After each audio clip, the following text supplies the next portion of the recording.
Sondre. Da var vi her igjen bare halvannen time cirka før Oscar-utdelingen begynner. Og vi har jo da akkurat kommet ut av å ha sett The Brutalist, som mange sin favoritt til å vinne beste film. Og etter at vi har sett den, Sondre, tror du den tar hjem den prisen? Ja, det tror jeg. Ja. Absolutt. Jeg deler den. Filmen var i 3,5 timer. Jeg har hørt noen si at de ikke følte det, at den var så lang. Jeg følte det. Jeg følte absolutt at den filmen her var for lang. Men fortsatt så det veldig mye bra håndverk her. Jeg tror Adrian Brody vinner. Jeg tror nå, etter å ha sett den, kanskje at Felicity Jones også vinner Best Supporting Actress. Jeg tror den vinner beste musikk, jeg tror den vinner beste foto, og jeg har en liten hunch på at den vinner beste editing også. Jeg er ikke like overbevist om det, men jeg tror den tar mange av de store prisene som ofte indikerer at den da ender opp å ta beste film også.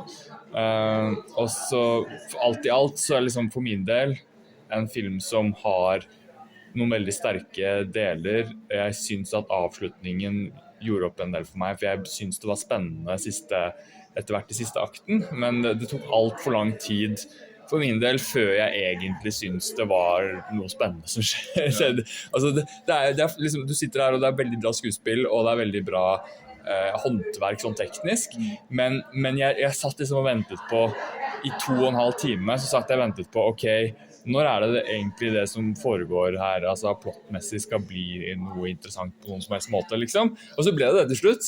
Ja. Men det var en slow burn, for å si det sånn. Ja, men i forhold til historien, så kunne du trimma i en halvtime, kanskje en time til en måned. Ja, det alltid vanskelig å vite før du har opplevd filmen kortere, men jeg ganske overbevist om at den filmen her kunne vært bedre og føltes mer dramatisk hvis jeg hadde trimmet ned, som du sier, minimum en halvtime.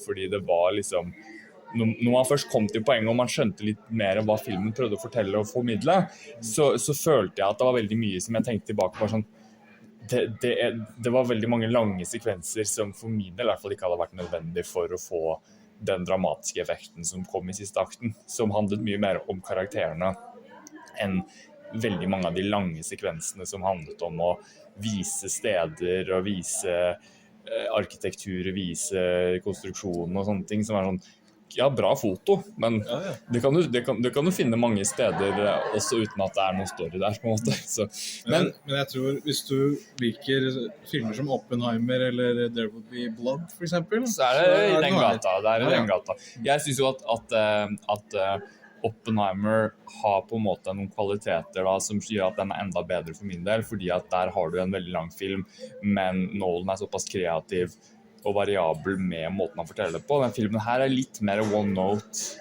i måten fortellerstilen. Selv om det veldig bra fotografert, så det ikke den samme kreativiteten i filmspråket, synes jeg.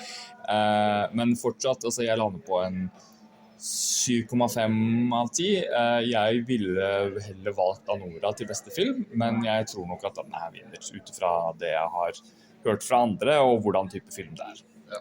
Jeg skal være så grei i 9 av 10, men jeg kommer ikke til å se den igjen. Nei, det det ikke sant, 9 av 10, men du ser den ikke igjen. Men jeg jo veldig, vet du de som følger filmen, jeg jo veldig streng på den scoren her, så 7,5 fra meg jo for så vidt ganske bra, men den kunne vært bedre hvis den var litt tightere og litt mindre langdrygg i midten der. Men nå blir det spennende å se om litt over en time når utdelingen begynner, og så kommer vi selvfølgelig til å ha en oppdatering om etter Oscar-utdelingen fra Filmnytt. Så da går vi gjennom alle prisene og hva vi synes var dårlig og hva vi synes var bra med det.